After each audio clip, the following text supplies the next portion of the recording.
Pagkatapos nyo na i-download yan, ito na mga editor, then install nyo,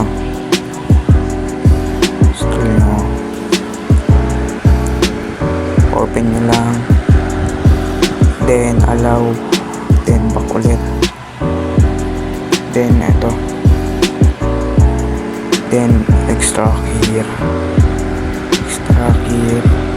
muna, skip natin yan, tapos na. Then ito na siya. Ang gawin natin, pinutin ito, then ito sa taas, ito,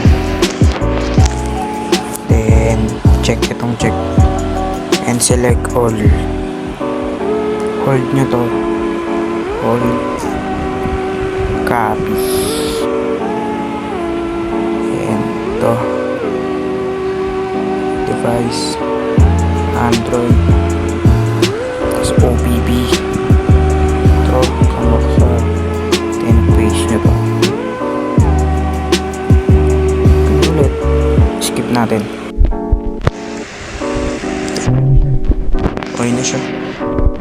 Tapos ang gawin natin next, back tayo, back, download, itong GTA, extract, copy nyo lang yung lahat ng kulay puti na white na files, copy nyo lang yan.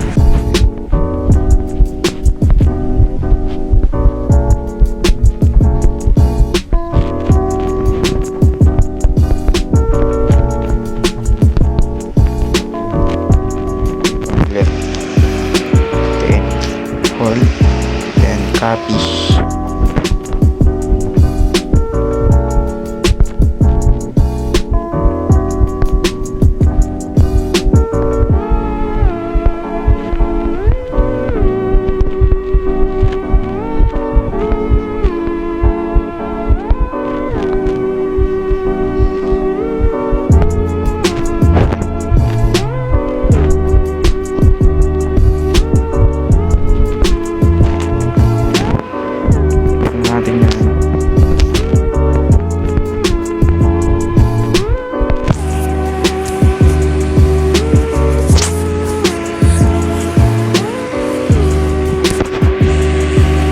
offline,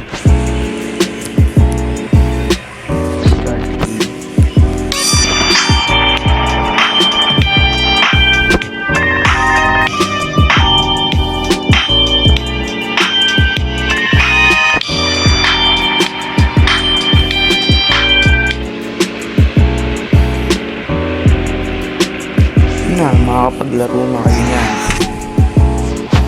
Lakad then para ma-active yung chip niya,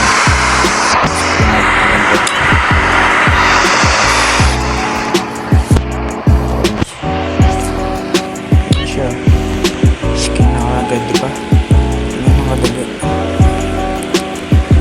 ano lang na like and subscribe.